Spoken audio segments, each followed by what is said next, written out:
she goes back to Paris. Philippe tells his brother, the king, to pardon her. She gets pardoned again, doesn't she? She gets fucking pardoned again. The second time by the king.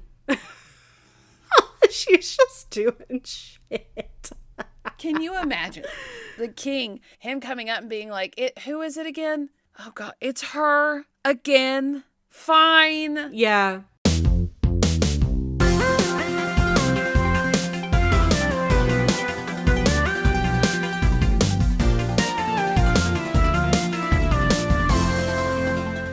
Welcome to Ill-Equipped History, where two best friends tell you about people who live very interesting lives and are very fun to talk about. I'm Morgan, joined by my lovely, indescribable co-host, Emily. That is the most flattering description I've ever heard. Lovely and indescribable. Thank you. She's an enigma, y'all. I'm something. That's for damn sure. Eldritch horror, lovely baker, a kind person, all of the above. You gotta be a little bit of everything. Yeah. Right? Yeah. Right. Well, you're my sunshine, so... Thank you. You're welcome. The rest of this episode will be us complimenting each other. Thank you. Yes, we're having to balance our previous recording with positivity. Oh if y'all haven't heard last week's episode, buckle up. Yeah. Buckle up for it. This one will be a bit of a palate cleanser. There is 0% poop in this episode. 0% poop is the amount of poop that I was hoping for. But that does not mean there is not still mischief and events galore. Because I love tomfoolery. A lot of tomfoolery is going on. And as of when you guys hear this, Emily and I will have just spent the weekend together because I'm going to go down and see her in a couple days. Yay! Finally. When was the last time we were face to face? Oh my God. It was when we did it was the 1st of May. First weekend of May because yes, we did the live the Historical Society. Yes. That's right. Mm-hmm. Indeed. It's been too long. So, it's been over a month. Yeah. Ew. I need to see your face every day. Thank you. I know. So, I cannot wait. I hope you love your present. I found it and I've had it for like 2 months and I'm like, I can't wait to give it to her. Not 2 months because I didn't get it until after we saw each other, but I'm excited for you to get it. I hope you laugh. It made me laugh. I'm sure I will. Do we have any news for the listeners before we get started with our episode today? By the time y'all hear this, I should be certified as an open diver. Ooh, that's so exciting. Yeah, and Nick bought me gear for my birthday. That's awesome. And I think that's the only news I got. That's summer's come. Yes. So I'm hanging in there. Yes. That's so exciting though. You worked very hard to get to this point and I'm proud of you. Thanks. I will say on the subject of scuba diving, I just found out that I could go on and get my archaeological scuba certification. So I could go down and get artifacts if I wanted to. That's amazing. And then you could bring them to the surface and you could like geek out over artifacts. Yes. So maybe new career in my future as being an archaeological scuba diver. There you go. / podcaster. There you go. I think that would be super exciting. I think it would be super exciting. Anyway, and that's isn't there a school in St. Augustine? There is a college in St. Augustine, yes. Don't they do like archaeological scuba down there? Probably. I know the lighthouse does a lot of like conservation and things of sites. Oh, you know what? I'll look into it. Because I think when Madison, my sister, who is an archaeologist, was looking into like different schools and stuff, she was thinking about doing water-based archaeology and like getting a scuba license. And she was thinking about potentially going to the school in St. Augustine, and we were looking at it, and then she was like, I think she changed her mind about getting her scuba certification, because she was like, it's expensive and it's going to take a while, and on top of school, and apparently it's really competitive. So that $400 to get your like initial open water certification will be the best like $1,500 you've ever spent in your life. So, it is what it is. Yeah. Fun costs money, and we're literally like us trying to like budget to buy all this stuff because we work hard and we don't want to spend all of our money. I'm like baking cookies on the side. Gotta get those side hustles. I gotta feed the adventure in my blood, Yes. So that costs money. It does. Okay. That's all I got. All right. Well, let's get into our episode and our skit, because I've got kind of a wild one for y'all today. Avignon, France, 1688. A pair of nuns are talking about two new recruits who had arrived earlier that day. Sister Marie, what do you think of our new sisters? Sister Florence, I would say dear Cecilia has potential. Poor thing looked distraught, however. Her parents disapproved of her love, you see. Ah, yes. Tale as old as time. I think she will come to love the life and devote herself appropriately. Now, how about that other one? Oh, yes, Julie. She's a bit lively, isn't she? Lively is a kind word. A bit abrasive, in my opinion. But who are we to turn women away from the faith? Sister Cecilia seemed to delight in her presence, though. Took her out of her misery a bit. Yes, they were very affectionate to each other, too. There's nothing like the bond of two new sisters. Say, do you smell that? Yes, I smell smoke. Quick, we must find the source. The two nuns rush throughout the convent to find a wing completely engulfed in flames. That's Cecilia's room. Oh, God save her soul. The nuns can see the remains of a woman on a bed in the blaze. They do not notice two female figures slipping away into the darkness.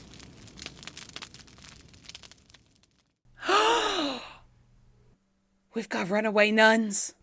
Runaway nuns. Oh, sort of, my God. Really. Okay.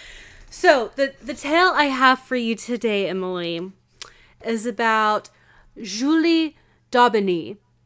My title is The Bisexual Opera Singing Sword Swinging Disaster. I should not have drank tea right when you said that. I'm so excited for this story. Julie Daubigny is a character, as we will get into. So she's most commonly known as Julie Daubigny, or her stage name La Maupin or La Maupin, also known as Emilie or Julie Emilie or Madeleine or Mademoiselle Maupin.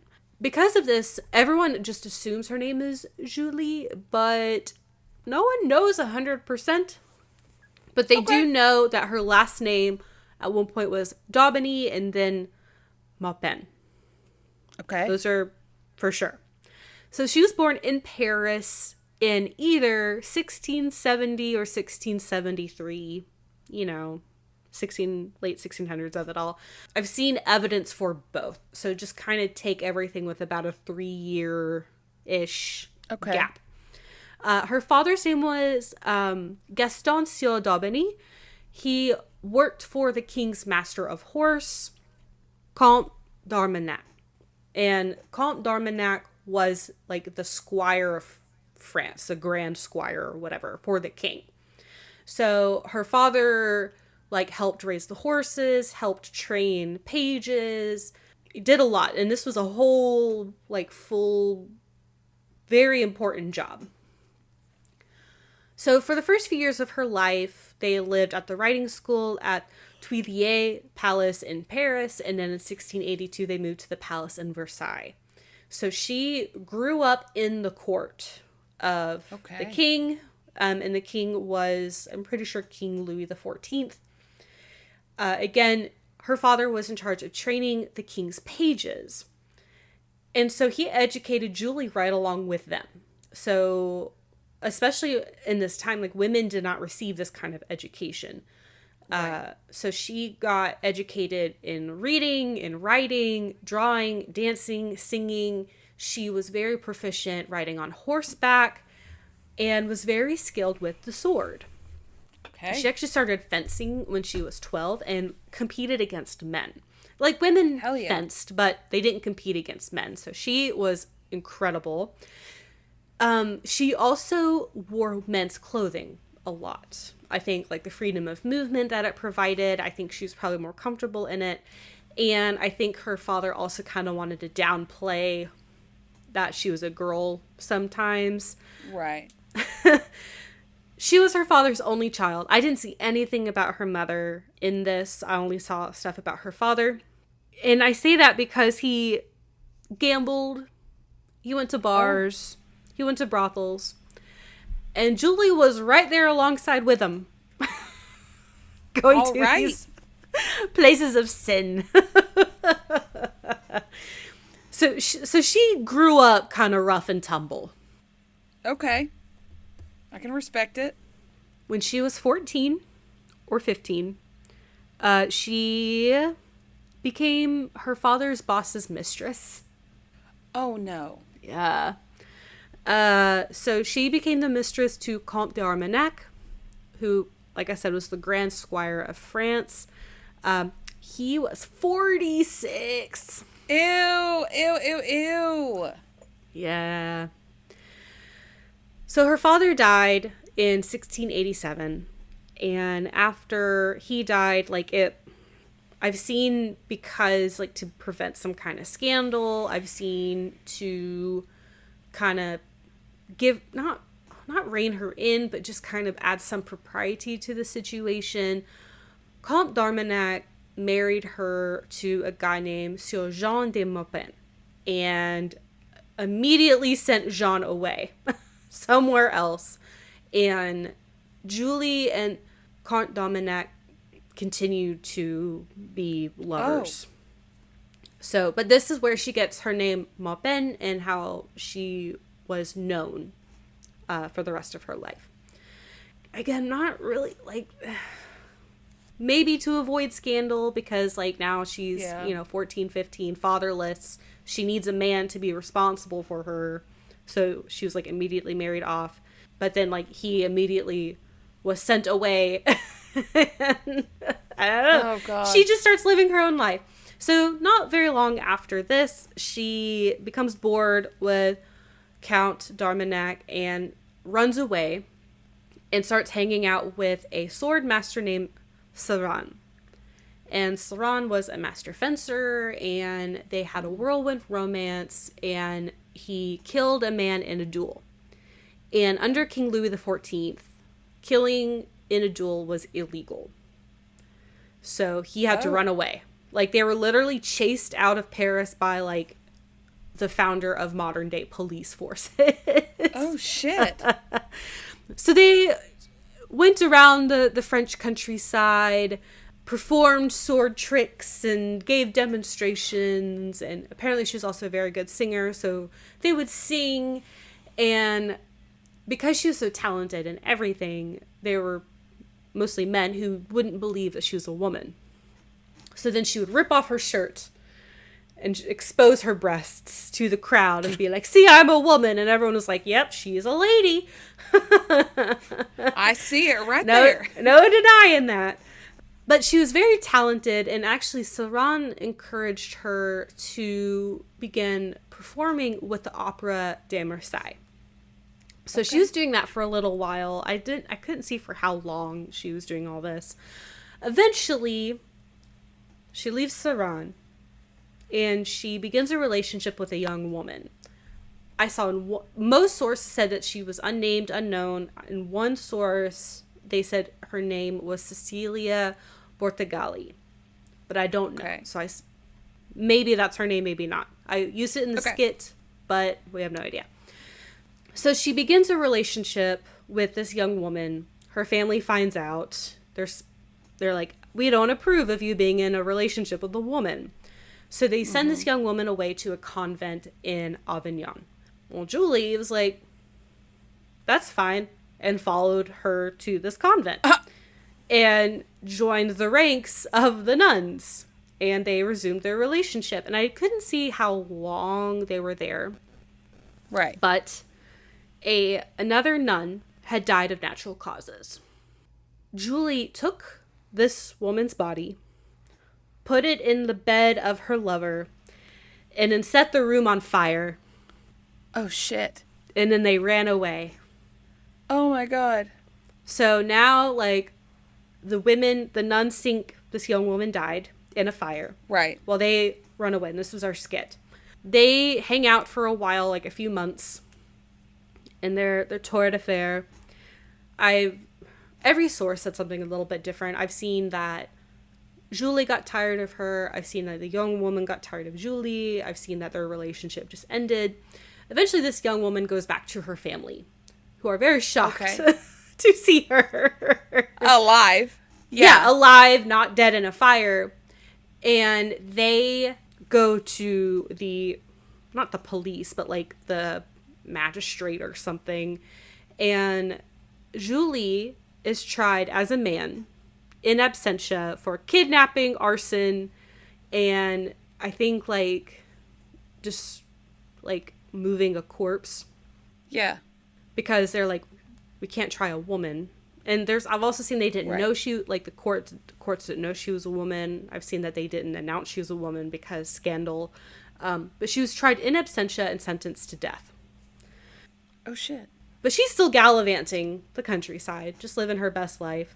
Wearing men's clothes, getting into fights. Because why not? I mean, if the woman's bored, she's got to find something to do. She needs something to occupy her time. Exactly. Like I said, she's very naturally talented with singing. But she does start taking singing lessons with a guy named Maréchal, who I guess he was like a former libretti, like opera writer. And he tells her, you are really, really talented. You should go join the Paris Opera. And this had just recently been established by King Louis XIV in 1669. So like not even 20 years prior. Wow. Opera was still a very new art form at this time. It was less than 100 years old. So I learned a lot about opera. I'm not going to go into detail about opera. So she gets back to Paris and she reaches out to Comte d'Armagnac and is like, hey, can you like talk to the king about all the shenanigans with the nunnery?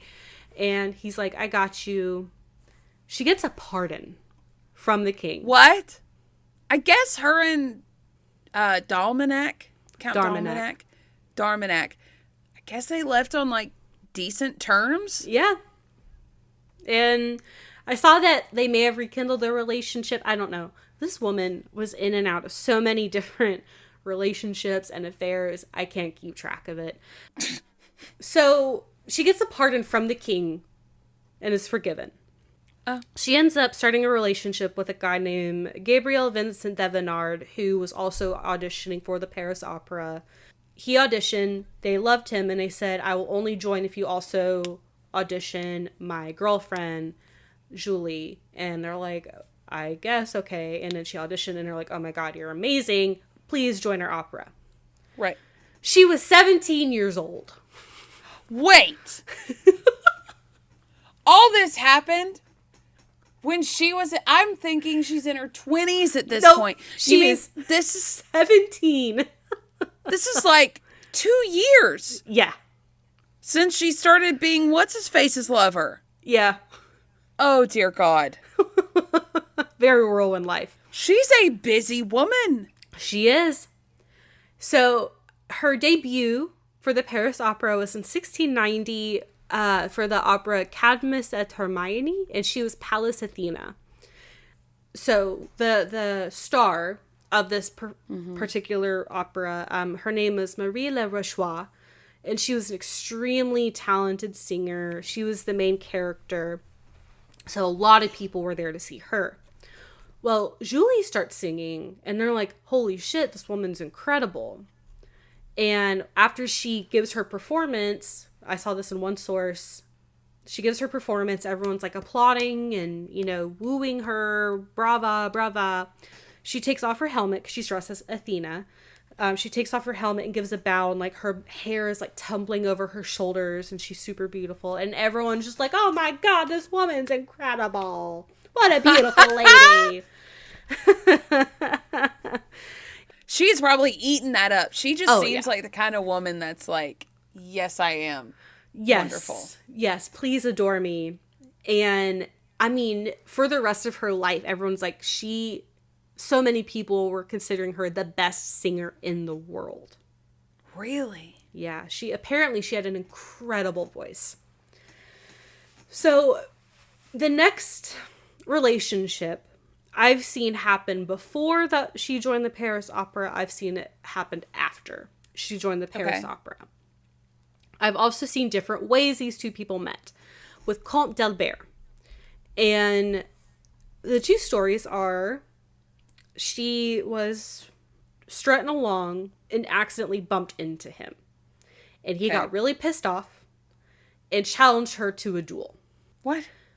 I've also seen that he was lusting after her and was being very inappropriate to her.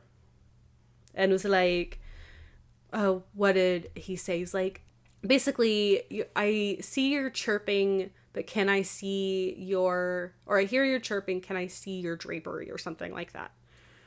Yeah. So, wait.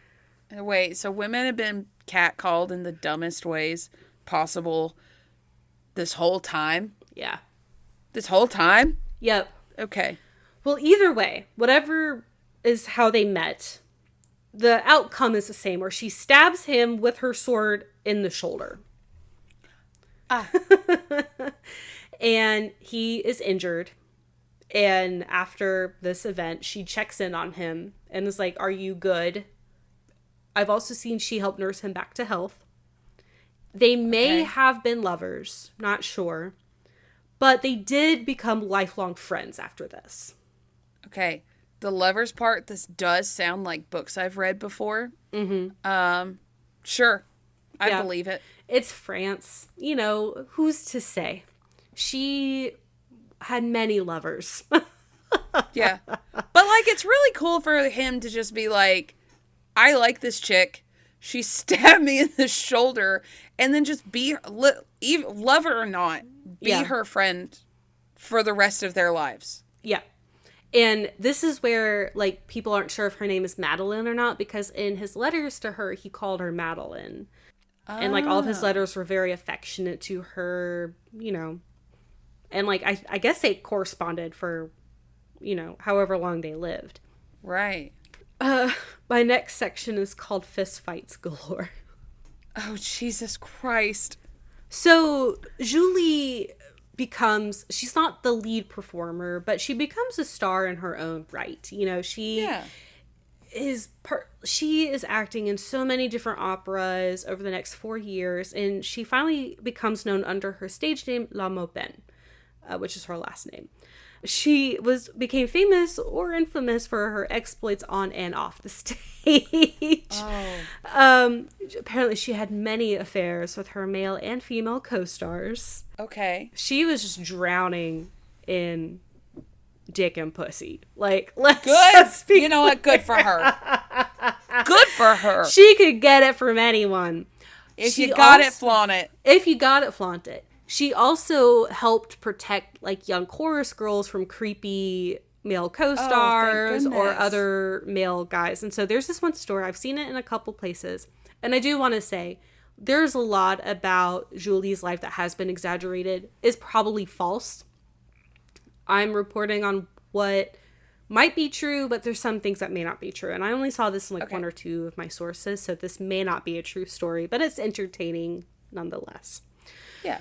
So while she was in the Paris Opera, one of her co-singers, Louis Gaillard Dumeny, complained about her and some other female singers, or was creepy to her and some other female singers.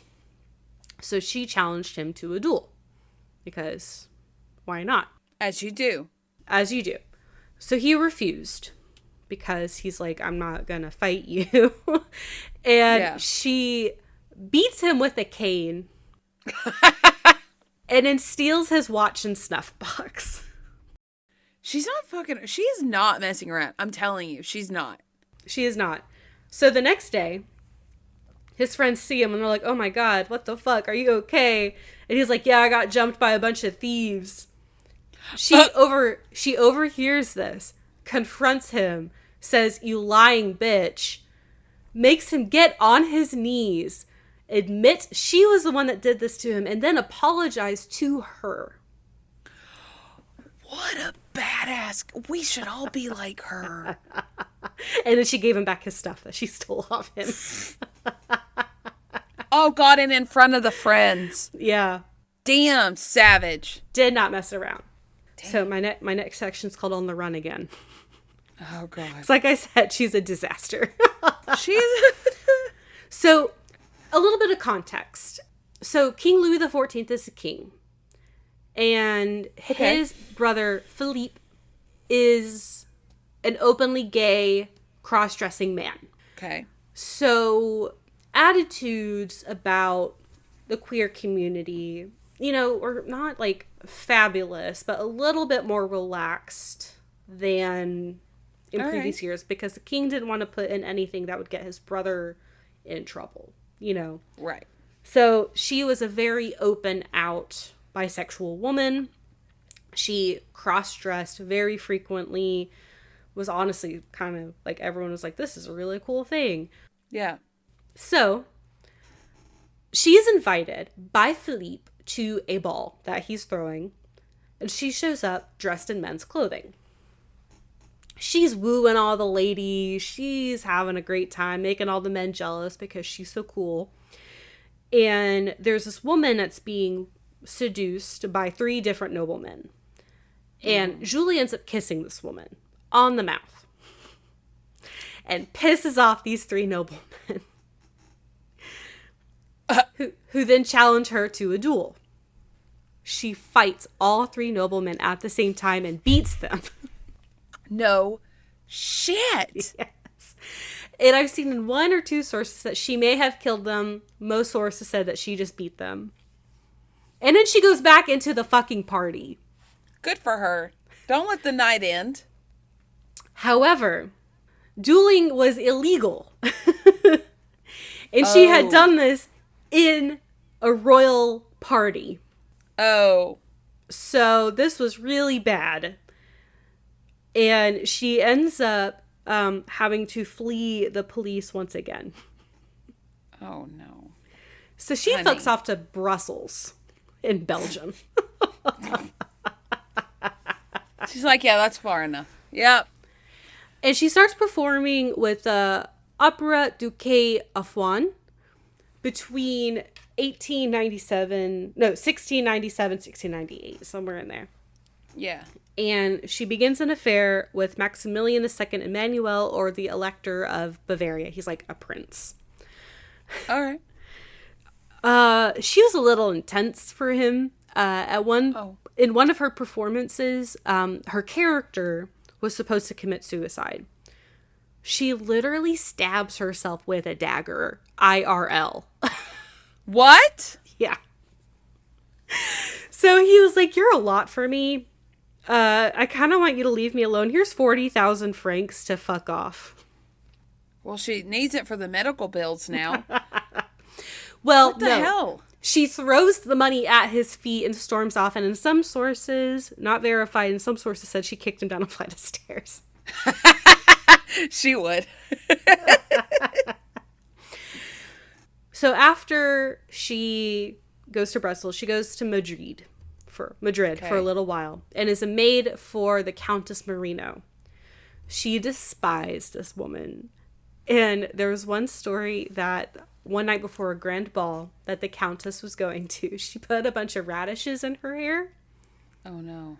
Where the Countess couldn't see, but everyone else could. And then fucked off to Paris before the Countess came home that night.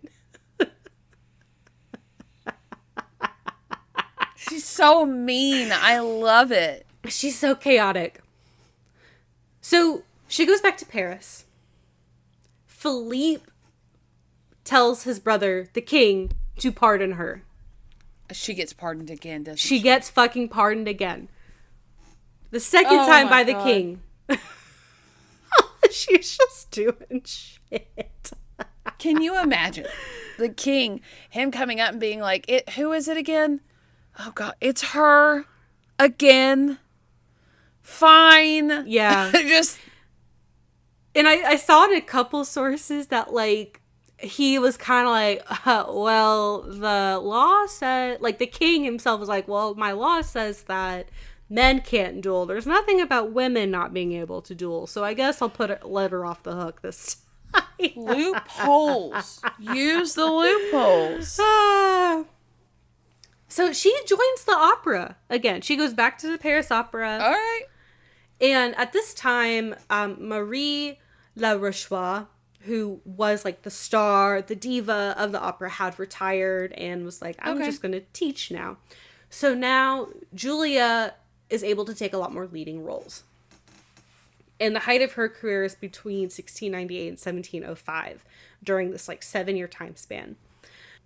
She, again, continued to be a disaster on and off the stage. So Thevenard, who she had started dating back when she was 17, and he got her into the Paris Opera. They had an on-again, off-again relationship. Yeah. At one point, they were I guess, in a dispute. And they went to go perform together. And she ended up biting his ear so hard she drew blood. On stage? On stage. Good God. But everyone loved her. She appeared in over 24 different operas, opera ballets, concerts. She was performing her ass off. So she had a very unique voice where she was technically a soprano, but could go a lower register.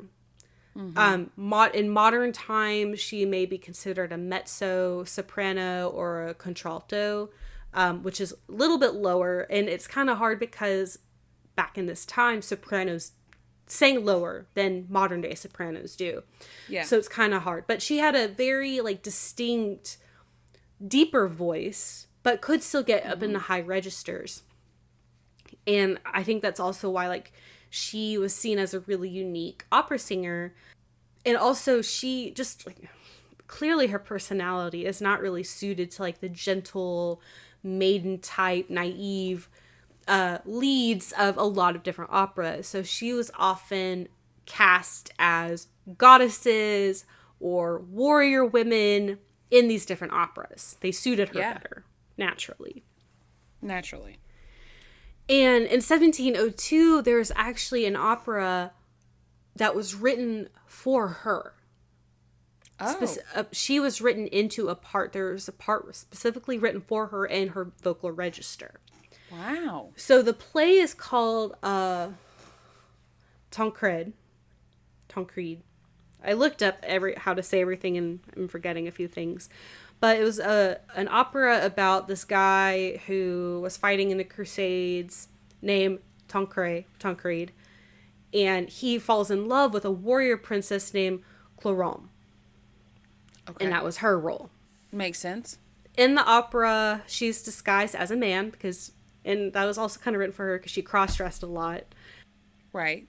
And in the opera, Tancred mistakenly slays his love as she's mistaken for a male warrior during the Crusades. No. So it's a tragedy. It's, it was very interesting because her vocal register is a little bit lower, and then her co-stars were like tenors and baritones. So it's a very like dark, deep, brooding opera. Yeah. Very popular. It became a hit. And this was actually considered the first leading role for a woman who was not a soprano. Oh. Cool. Yeah. Like, she's a major star. Everyone loves her. Again, she's considered one of the best singers in the world. And her life is just crazy. Like, it's the French. They're gossiping about her. Yeah.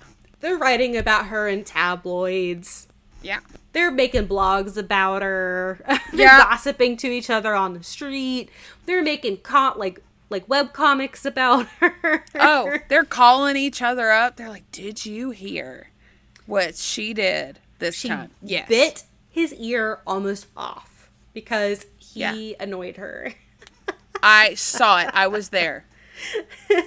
They're singing songs about her in the bars. They're hanging up posters about her. Like, everyone cannot get enough of Julie. And she's vibing with it. She's just having a grand old time. Of course she is.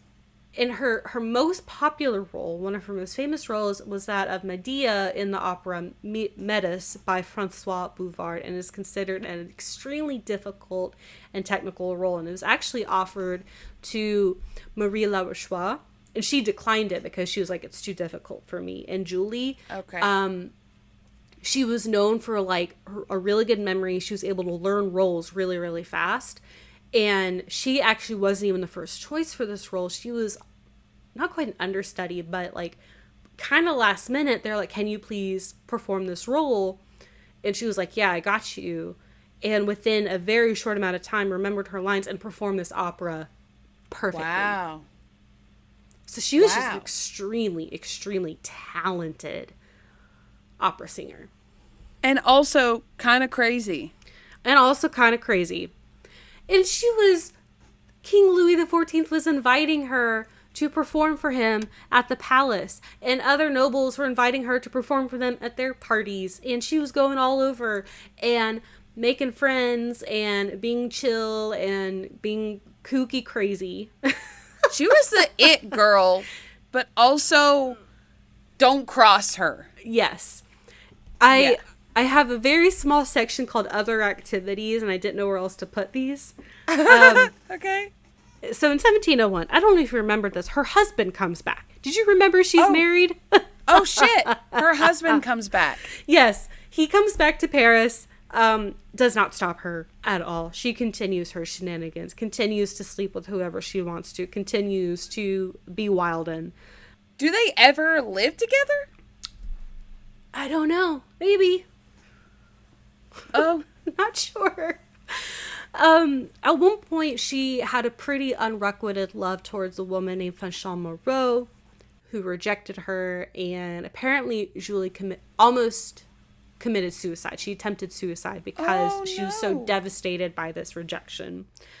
She also threatened the Duchess of Luxembourg. I could not find more info. Apparently she threatened to quote-unquote blow her brains out. What the fuck? And apparently she attacked her landlord and ended up in court. I don't have any more information, but she attacked her landlord. Okay. She's so chaotic. Bisexual disaster. Chaotic bisexual disaster. Yeah, so like there's a song running through it's Pink and I'm a hazard to myself. That one is running through my head right now.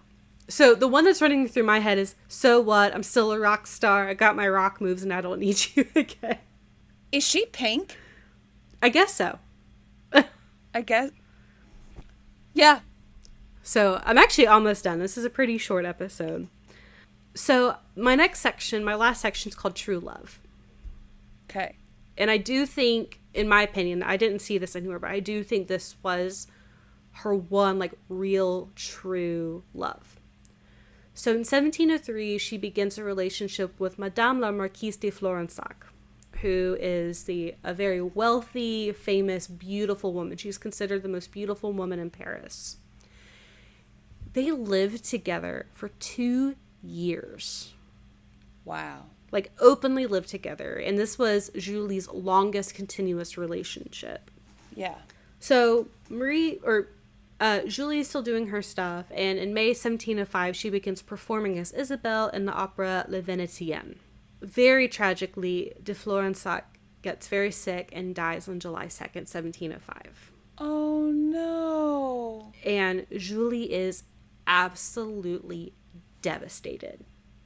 She completely retires from the opera.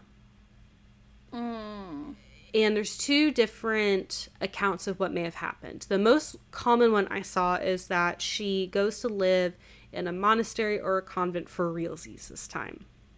Okay. The other one I've seen is that she lived a quiet life with her husband. Don't know. And what is known is she died in 1707 from unknown causes at either the ages of 33 or 37. So young. So young. She did all that before, like, And, let's just say it was the earliest by how old we are. Yeah. Like, generously, all this happened in like 23 years. Oh my God. Yeah, she lived a very short life, which is so tragic. She has not been forgotten, though. She has been portrayed many, many, many times in novels, in historical fiction. Some are more like close to true life, and some are completely made up, completely fictional. Over the next 300 years, like, works are written about her, plays are written about her. There's movies about her. There's a TV show about, at least one TV show about her.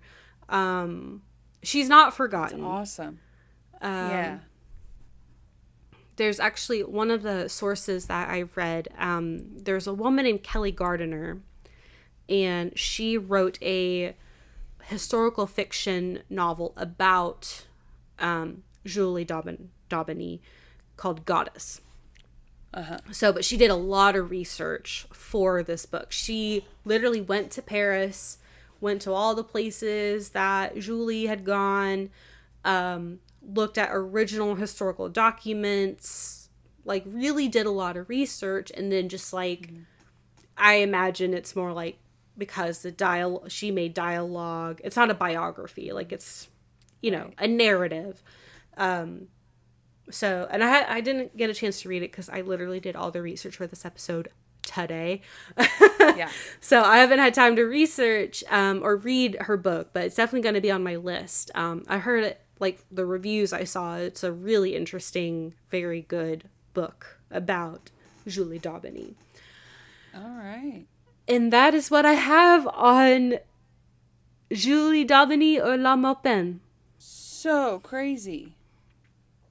And I apologize for my French pronunciations. I tried, I looked things up, and then I forgot some things. Wow. Yeah, I saw I think there was like a meme I saw about her, and it was like, this lady was a bisexual opera singer and she stabbed people with her sword and got into fist fights. And I was like, she sounds really bad. I love her. I need to learn more about her. God, what I would give to be able to hear her voice and know. I know. Ugh. Why did she have to live? We should build a time machine. So long ago. I know. So we can hear La Maupin sing. Like, La we Maupin. would have so much to do if we built a time machine, because we would listen to her sing. Mm-hmm. We would kick a bunch of people that are now dead. Yeah. There's many people I want to be friends with. Oh, yeah. Many. For sure. For sure. So many badass men and women I just want to, like, validate, too. Like, there's so many people that, like, had these ideas and were like, no, you were on the right track. Like, I think about Ignaz Semmelweis a lot, and how, like, he saved so many lives and he was still, like, shunned by the medical community and then died. Yes. And I'm just like, I just want you to know. And Dr. Jon Snow from last week's episode. He was 100% right. He was 100% right, and he did not get that vindication while he was alive. And you're right. I would love to be like, you were right, and you saved thousands, if not millions, of people in the future because of the work you did. And they never know. And also, I would love to meet her in person. I know. She'd probably try to seduce you. I'm flattered. I'm honored. You know what? She did crimes. She's your type. I was about to say, she's a criminal. She's you know what? Sorry, with her beautiful blonde / auburn / brown hair, because it was described differently in every single source I read. Apparently she did have blue eyes. Okay. Got that. I wonder if, like, she wore wigs. Probably. It was France. And there's some pictures, I think, of her, and it looks like she's wearing, like, the powdered wig style. Yeah, and, like, the one where she's in her opera dress. Yeah. She's wearing a wig. I also relate to her wearing boys' clothes because they are more comfortable. Yeah. She can do a lot more in them. She can ride horses. She can run fast. Yeah. Stab a dude. I relate to her growing up a tomboy. I do. Yeah. I love the story of her being at a party and seducing all the women and then kissing a lady, and these 3 dudes get so mad at her. They're like, let's kill you. And she's like, touche. Yeah. Sorry. You don't have the game that I do. Exactly. It's not my fault you don't know how to get women. Just get good. Be better. Have you tried harder? Yeah. You know? You got, honestly, no one has Julie's charisma. No. I mean, who better to seduce a woman than a woman? They know what they like. Mm-hmm. She had no problem picking up the ladies. Literally burned down a convent. Now that's going above and beyond. That's setting a standard that most people cannot achieve. Desecrating a grave, getting a dead woman to fake your lover's death, and then burning down a convent. That is a level of extra. And then getting a full pardon from the king, just because your ex-lover asked. Yeah. And then getting pardoned again by the same king. And then stabbing yourself on stage just for the drama of it. Yes. And then your lover being like, you're too much for me. Here's $40,000. Get away from me. I'm going to be honest. I would have taken the money. I would have been like, I'm only taking this because I deserve it.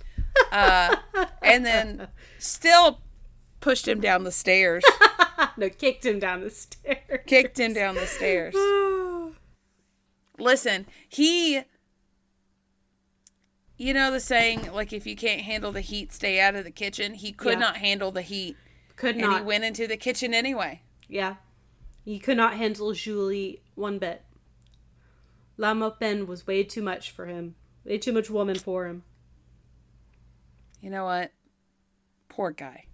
He had no idea. He's Poor like, I'm guy. just a Belgian prince. I don't know what you want from me. I'm just a Belgian prince. I'm just a little baby. I'm just a baby. Bless her. You need to find someone a little more vanilla. It's okay. There's nothing wrong with it. You just need to find someone on your level. It's okie dokie. I love this woman. I love her. I do too. I'm so glad I saw a meme about her like 2 years ago, and I was like, oh my god, what better time to talk about this bisexual disaster than Pride Month? And so all my all of my bisexual disaster loved ones can listen and be like, I'm not alone. I'm not alone. And speaking of Pride Month, I promise we are going to get 4 Pride Month episodes. They will just kind of get pushed into July. So, sorry.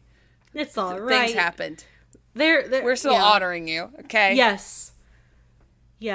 If anything, we're honoring you even more because we are not confined to honoring you within the 30 days, 31 days of June? 30 days. 30 days of June. We will honor you all the time. Yeah. So we don't care if it spills into July. We love you. And that's all that matters. No problem for us. We're not these rainbow capitalists that forget you exist after June 30th. No.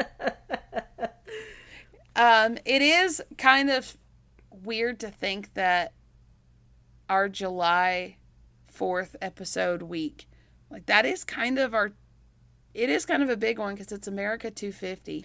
It is. So we might need to skip that week and do, I don't know. We'll see. You're still getting 4 episodes in honor. You know what? For sure. I feel like there's someone we could potentially talk about. There's probably a few people we could potentially talk about. Let's see. Oh, that's my week. Oh, is it your week? Oh.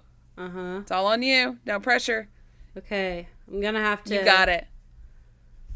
I'm going to have to think about it. I can figure out a way to incorporate America's 250th and gay. Gay. I'll figure it out. Honestly, I have an idea. I think it's perfect. Absolutely perfect. I have an idea. I'll make this happen. Do it. Okay. Socials? Yes. Okay. You can find us on Facebook. Ill-Equipped History Podcast group and page. I almost said Facebook again. Instagram. At Ill-Equipped History. Gmail. Ill-equippedhistory@gmail.com. TikTok. At Ill-Equipped History. And Patreon. Patreon.com/Ill-Equipped History. For $5 a month, you can get access to bonus episodes every month. Yes. And, hey, I got a question. Yeah. Before we release t-shirts, do you want to offer t-shirts? Not release t-shirts. Order t-shirts for the spooky trip? Like, do you want to say, hey, pre-order like only? Exclusive? Patreon exclusive, pre-order only. If you want a shirt, get a shirt. Sure. Okay. And so we will finally be releasing very limited merch in the coming months. So you will get access to that when the time comes if you are signed up for Patreon. It's Patreon exclusive. So. Woo, 3 years is finally happening. Merch! And we might expand the merch. We don't know.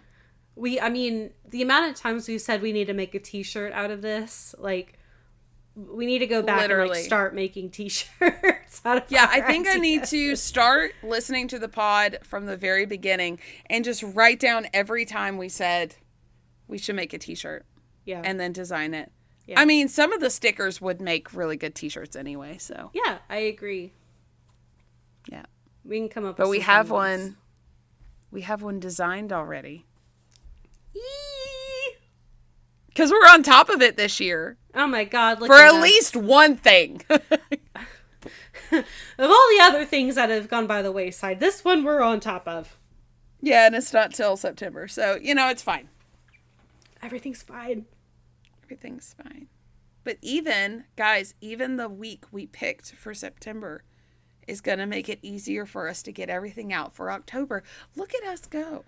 We started can't planning plan the short term. We started planning this in March, didn't we? Yeah.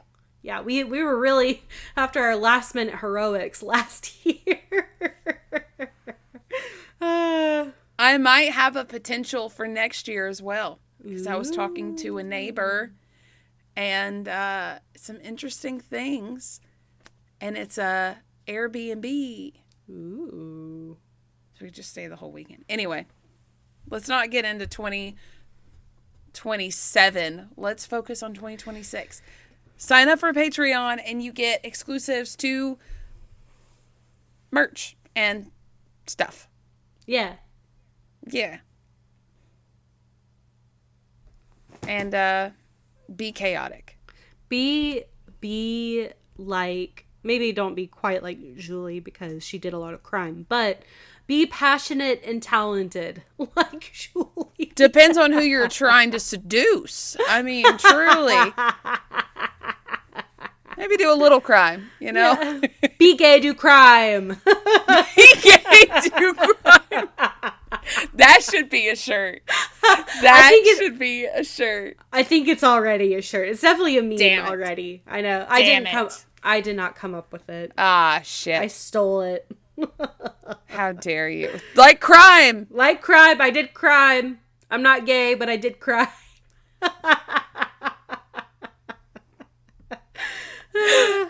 Oh my God. Okay, bye. Okay, bye.